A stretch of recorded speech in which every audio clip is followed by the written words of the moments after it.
Siqangula ngeendaba zamakhetho waborhulumende beendawo. I-ANC ilindeleke bona yethula irhelo leenthembiso zekhetho laborhulumende beendawo eTshwane namhlanje khona ntambama nje. Silalamela umhleli weendaba zepolotiki lapha kwa-SABC uZwandile Mbeje ukuzwa bona kkukhamba njani. Mzwayi siyakwamukela siwawuhlathulele bona ukufikela nje ajame njani amahlelo ngapho ngePitori njengoba ndaqalwe bona i-ANC yethule imanifesto yayo.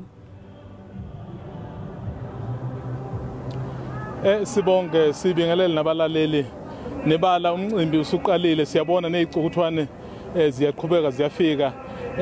uza kwethu uHerbert Memela uzokukhombisa nje ngiyacabanga ukuthi omunye womongameli okungenzeka bayafika njengamanje ngizobheka nje ukuthi ubani ngoba usesemotweni kodwa ke okusho ukuthi ungapha okusho ukuthi ngempela wonke umuntu usemi ngomumo manje ethuli ukuthi lo mcimbi uqale uzokhumbula ukuthi ke wenzelwa lapha eChurch Square lapho kuvumeleke khona abantu abangu500 kuphela ngoba phela indaba yeCovid isekhona isaqhubeka uhulumeni akafuni ukuthi ke iqembu libusayo kube yilona elibonakala liphula umthetho kodwa ke njengoba sengishilo ke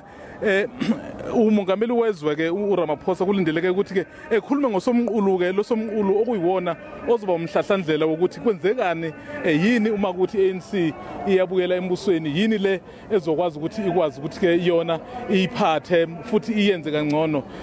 yehluleka ke ku2016 ukuthi ke iphumelele kulomkhandlo walapha eTshwane sizokhumbula nasegoli futhi nakhona akubanga nampumelelo kanye naseNelson Mandela kodwa ke kweminye ezweni yabe isikwazi ukuthi ke iphumelele ngithi ngizama ukubheka njalo wethula ukuthi imuphi mhlambe lona omunye womongameli abafikayo ngiyacabanga ukuthi ngenzeka mhlambe loyo wayengumongameli uThabo Mbeki kodwa ke lapho bezokuvikela basamvikele abakamkhiphi emotweni kusho ukuthi enye ke izinkomba leyo ukuthi ngempela lo mcimbi usuyaqala kodwa okuyena ke ozokhuluma ozoletha umlayezo okuyena obalekile umongameli wezwe uSilalamela kulindeleke yena ukuthi ke ekhulume uma ngabe nje ihora lesikhombisa selishaya ngithi ngiyazama phambi kokuthi ngiphelelwe isikhathi sikukhombise ababukeli bethu ukuthi isiphi imuphi omunye womongameli abafikayo kodwa ke hayi usahlele emotweni ngiyacabanga ukuthi mhlawumbe kusazothatha isikhashana esincane futhi ngathi ngendlela okwenzeka ngakhona bayahlehla manje kodwa ke inkomba ke leyo ukuthi sebefikile ngempela okuyena yena ke usingaye umongameli Ramaphosa akakabikho ke yena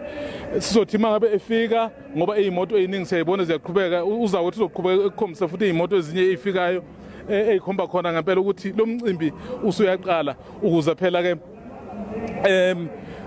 uthi mangabe usuwethula emphakathini wonke umuntu ebe esekhona Thuli.